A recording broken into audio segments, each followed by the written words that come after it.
India জিকে আজি প্ৰথম কুৱেশ্যনটো হৈছে first country to make constitution is এনচাৰটো কি হ'ব USA বিশ্বৰ প্ৰথম সংবিধান কোনে প্ৰস্তুত কৰিছিলে আমেৰিকা যুক্তৰাষ্ট্ৰই আৰু সেই চনটো দিয়া আছে 21 June 1788 the first permanent constitution of the world second কুৱেশ্যনটো যদি আমি চাওঁ who is the father of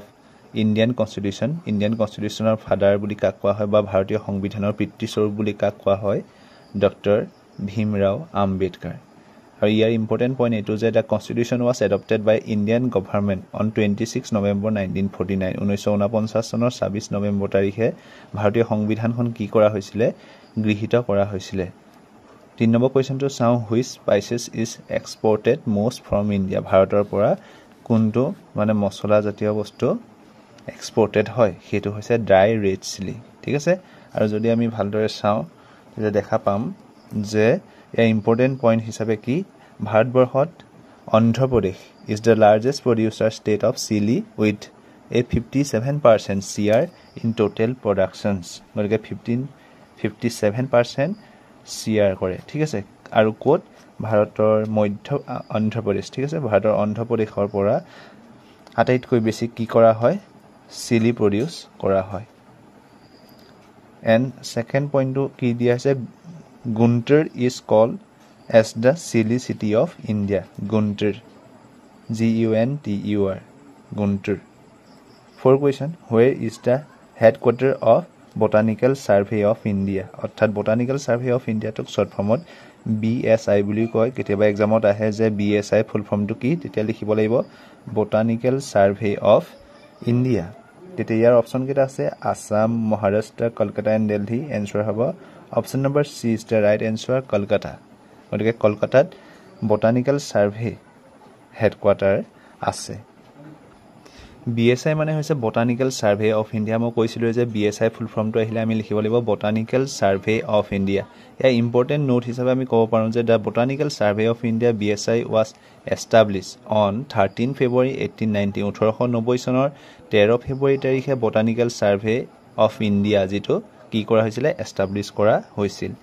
red blood cells are produced by ইয়াৰ প্ৰথম অপশ্যন কেইটা হৈছে হাৰ্ট ছেকেণ্ডটো হৈছে ব'ন নেৰো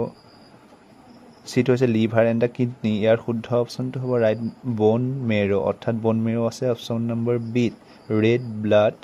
চেলছ ক'ত প্ৰডিউচড হয় আমাৰ ব'ন মেৰত অৰ্থাৎ হাড়ৰ যি মাজত ঠিক আছে ব'ন মেৰত ৰেড ব্লাড চেলটো প্ৰডিউচ হয় কুৱেশ্যন নম্বৰ 6টো যদি আমি চাওঁ in which year was the ISRO founded গতিকে ইছৰো যাৰ বিষয়ে আমি জানো ভাৰতৰ গৱেষণা অনুষ্ঠান ঠিক আছে য'ত কি কৰা হয় মহাকাশ গৱেষণা অনুষ্ঠান বুলি কোৱা হয় ঠিক আছে আৰু এইটো কেতিয়া কি কৰা হৈছিলে প্ৰতিষ্ঠা কৰা হৈছিলে ইয়াৰ ৰাইট এনচাৰটো হ'ব 15 আগষ্ট 15 আগষ্ট 1969 চনত ইয়াক কি কৰা হৈছিলে প্ৰতিষ্ঠা কৰা হৈছিলে আৰু ইয়াৰ ইম্পৰ্টেণ্ট পইণ্ট হিচাপে যদি আমি চাওঁ দেখা পাম যে ইছৰো যাক ইয়াৰ ফুল ফৰ্মটো হ'ল Indian space research organisations headquarter ক'ত আছে বেংগলোৰত আছে ক'ত আছে ইছৰোৰ headquarter Bangalore ISRO has a total of the 21 centre spread across India গতিকে ইছৰোৰ কেইটা চেণ্টাৰ আছে 21টা চেণ্টাৰ ভাৰতবৰ্ষত আছে আৰু ইয়াৰ প্ৰথম চেয়াৰমেন কোন হয় ডক্টৰ বিক্ৰম সাৰাভাই আৰু S Somnath is the recent chairman of the ISRO গতিকে যিটো আমি চন্দ্ৰযান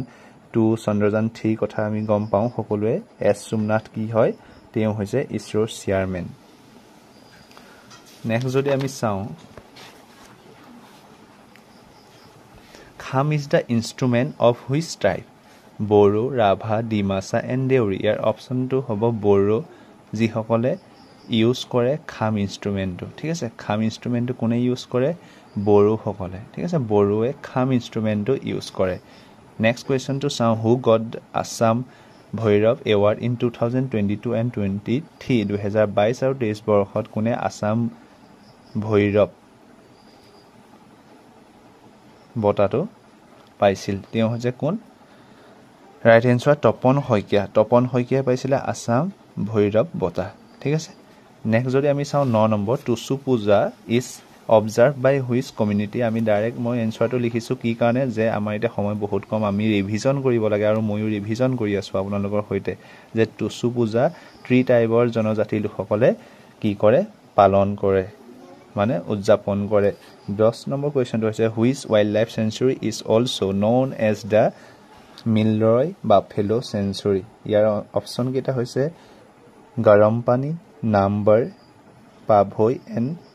আমচাং যদি এনেকৈ অপশ্যন দিয়ে তেতিয়া আমি অপশ্যন নম্বৰ চি পাভৈ অৰ্থাৎ মুখস্থ কৰিব লাগিব মিলৰয় বাফেলো চেঞ্চুৰীটো ক'ত আছে পাভৈত আছে ক'ত আছে পাভৈত